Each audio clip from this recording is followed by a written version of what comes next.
नमस्कार दोस्तों, आप सभी का स्वागत है आपके पसंदीदा यूट्यूब चैनल ज्ञान सागर में। दोस्तों, आज हम कवर करने वाले हैं संविधान से संबंधित कुछ महत्वपूर्ण प्रश्न। दोस्तों, चलते हैं आज के पहले प्रश्न की ओर। दोस्तों, आज का पहला प्रश्न है कि किस अनुच्छेद के द्वारा 6 से 14 वर्ष तक के बच्चों के लिए शिक्षा का अधिकार मूल अधिकार माना गया है? तो इसका जो सही उत्तर हो जाएगा दोस्तों, वो हो जाएगा अनुच्छेद 21A। और 21A जो आता है वो आता है दोस्तों मूल अधिकार के अंदर, फंडामेंटल राइट्स के अंदर। हमारा अगला सवाल है दोस्तों कि भारत का नियंत्रक एवं महालेखा परीक्षक किसके द्वारा नियुक्त किया जाता है? तो नियंत्रक और महालेखा परीक्षक CAG कैग जो भारत के राष्ट्रपति के द्वारा नियुक्त किया जाता है। हमारा अगला प्रश्न है, संविधान में मूल कर्तव्यों को शामिल करने का प्रेरणा किस देश के संविधान से ली गई है? तो इसका जो सही उत्तर हो जाएगा दोस्तों, वो हो जाएगा रसिया। हमारा अगला प्रश्न है दोस्तों, भारतीय सेनाओं का सर्वोच्च सेनापति कौन होता है? तो भारतीय सेनाओं का सर्वोच्च सेनापति राष्ट्रपति होता है। भारत में राष्ट्रपति किस अनुच्छेद के अंतर्गत देश में राष्ट्रीय आपातकाल की घोषणा करते हैं? तो ये जो दोस्त है, ये है अनुच्छेद 356। जैसा कि आपको पता ही होगा दोस्तों कि आपातकाल 3 प्रकार का होता है। एक 352 में है, एक 356 और एक 360। अब नेक्स्ट क्वेश्चन इज कि पहले वित्त आयोग का गठन में 1991 में किया गया था। इसके अध्यक्ष कौन थे? तो इसके अध्यक्ष जो थे वो थे KC नियोगी। हमारा अगला प्रश्न है कि किस उच्च न्यायालय में सर्वाधिक संख्या में न्यायाधीश कार्यरत हैं? तो वो जो है दोस्तों, वो है हमारा उत्तर प्रदेश का इलाहाबाद। क्वेश्चन नंबर 8, राष्ट्रपति पद के चुनाव के लिए कौन सी विधि अपनाई जाती है? तो इसको बोलते हैं अनुपातिक प्रतिनिधित्व, एकल संक्रमणीय और प्रत्यक्ष मतदान। हमारा अगला सवाल है, भारत के प्रथम राष्ट्रपति कौन थे? तो ये तो आप सब जानते ही होंगे कि भारत के प्रथम राष्ट्रपति डॉक्टर राजेंद्र प्रसाद थे, जो कि बिहार से बिलोंग करते थे। राष्ट्रपति के कार्यकाल की अवधि कितने वर्ष की होती है? तो राष्ट्रपति के कार्यकाल की जो अवधि होती है वो 5 वर्षों की होती है। हमारा नेक्स्ट क्वेश्चन है, संविधान में मूल कर्तव्यों की कुल संख्या कितनी है? तो संविधान में मूल कर्तव्यों की जो कुल संख्या है वो है 10।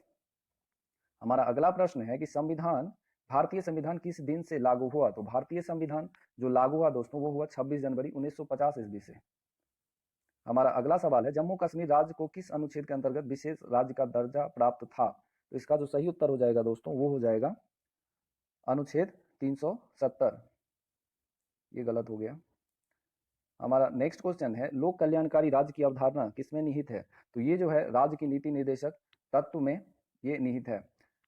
उच्चतम न्यायालय के न्यायाधीशों का कार्यकाल कितना होता है? तो उच्चतम न्यायालय के जो न्यायाधीश का कार्यकाल होता है दोस्तों, वो होता है 65 साल। और उच्च न्यायालय जो हाई कोर्ट होता है, उसके जो न्यायाधीश होते हैं उनका जो कार्यकाल होता है वो होता है 62 ईयर्स। हमारा नेक्स्ट क्वेश्चन है कि राष्ट्रपति राष्ट्रीय आपातकाल की घोषणा किन परिस्थितियों में कर सकता है? तो या तो बाह्य युद्ध, या बाह्य आक्रमण, या सशस्त्र विद्रोह। हमारा नेक्स्ट क्वेश्चन है, नीति आयोग का पदेन अध्यक्ष कौन होता है? तो नीति आयोग का जो पदेन अध्यक्ष होता है दोस्तों, वो होता है प्रधानमंत्री। हमारा अगला प्रश्न है, संघ राज्य क्षेत्रों का प्रशासन कौन चलाता है? तो संघ राज्य क्षेत्रों का प्रशासन जो चलाता है वो चलाता है राष्ट्रपति द्वारा नियुक्त प्रशासक। हमारा अगला प्रश्न है, सरकारिया आयोग का संबंध किससे है? तो सरकारिया आयोग का संबंध जो है दोस्तों, वो है केंद्र राज्य संबंधों से। ये केंद्र और राज्य दोनों की देखभाल करता है। हमारा अगला प्रश्न है, पंचायतों के चुनाव हेतु निर्णय लेने का अधिकार किसे प्राप्त है? चुनाव आयोग को प्राप्त है दोस्तों, चुनाव आयोग को प्राप्त है। दोस्तों, आपको बताना है कि चुनाव आयोग का गठन कब हुआ था और किस ईस्वी में हुआ था।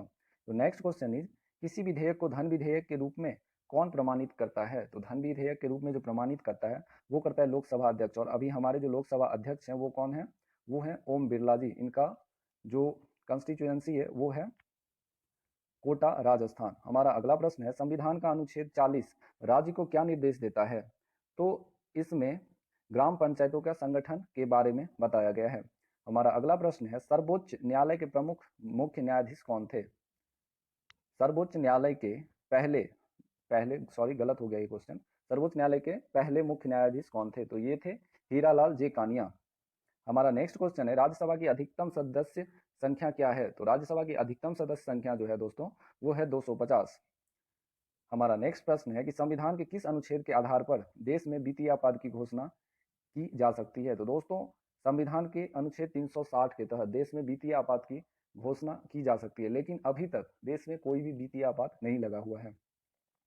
हमारा नेक्स्ट प्रश्न है कि राष्ट्रपति के निर्वाचक मंडल में शामिल है।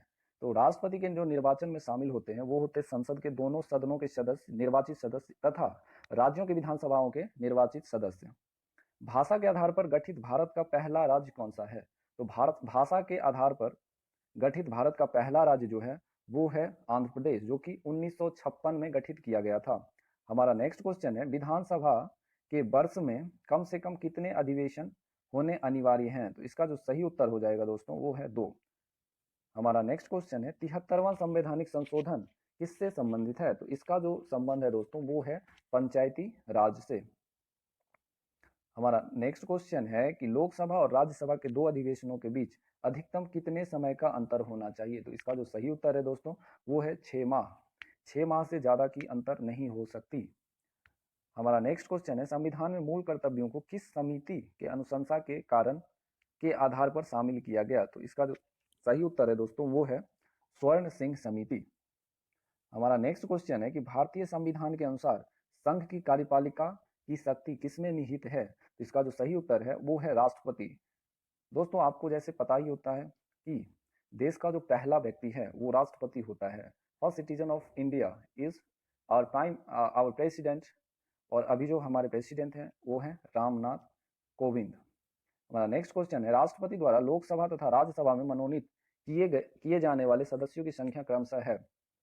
तो दोस्तों लोकसभा में राष्ट्रपति के द्वारा 2 सदस्यों को मनोनीत किया जाता है एवं राज्यसभा में राष्ट्रपति के द्वारा 12 सदस्यों को मनोनीत किया जाता है। हमारा नेक्स्ट क्वेश्चन है, संविधान सभा के अस्थायी अध्यक्ष के रूप में किसे नियुक्त किया गया था? तो दोस्तों पता ही होगा आपको कि डॉक्टर सच्चिदानंद सिन्हा को अस्थायी अध्यक्ष के रूप में नियुक्त किया गया था 9 दिसंबर को, और डॉक्टर राजेंद्र प्रसाद को अस्थायी सदस्य के रूप में नियुक्त किया गया था 11 दिसंबर को। अगला प्रश्न है, राष्ट्रपति पर महाभियोग का आरोप संसद के किस सदन द्वारा लगाया जा सकता है?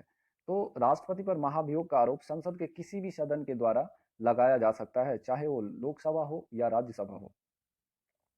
हमारा अगला प्रश्न है, संसद द्वारा अनुमोदित के बाद किसी राज्य में राष्ट्रपति शासन एक बार में कितने समय तक के लिए लागू किया जा सकता है? तो इसका जो सही उत्तर हो जाएगा दोस्तों वो हो जाएगा 6 माह। 6 माह के लिए लागू किया जा सकता है। राष्ट्रपति राज्यसभा में कितने सदस्यों को मनोनीत कर सकता है? तो राष्ट्रपति जो है राज्यसभा में 12 सदस्यों को मनोनीत कर सकता है। दोस्तों आपको बताना है कि ये किन किन क्षेत्रों से मनोनीत करते हैं। हमारा अगला सवाल है, उच्च न्यायालय की अधिकारिता क्षेत्र सबसे बड़ी है? तो ये जो है वो है गुवाहाटी की आधिकारिक क्षेत्र सबसे बड़ी है। हमारा नेक्स्ट क्वेश्चन है, किस राज्य में विधानसभा सदस्यों की संख्या सर्वाधिक है? तो जैसा कि आप जानते हैं कि यूपी उत्तर प्रदेश में राज्य में विधानसभा सदस्यों की संख्या सर्वाधिक है और विधान परिषद की भी सदस्यों की संख्या सबसे ज्यादा है। हमारा अगला क्वेश्चन और आज का अंतिम क्वेश्चन, बलवंत राय मेहता समिति का गठन किससे किया गया था, किसके लिए किया गया था? तो इसका जो सही उत्तर हो जाएगा दोस्तों वो हो जाएगा पंचायती राज व्यवस्था से। थैंक यू दोस्तों, आप सभी को बहुत बहुत धन्यवाद। हमारे वीडियो को देखने के लिए ज़्यादा से ज़्यादा शेयर करें और हमारे इस चैनल को सब्सक्राइब करें, लाइक करें और घंटी का निशान जरूर दबाएं। Thank you, have a nice day, good night.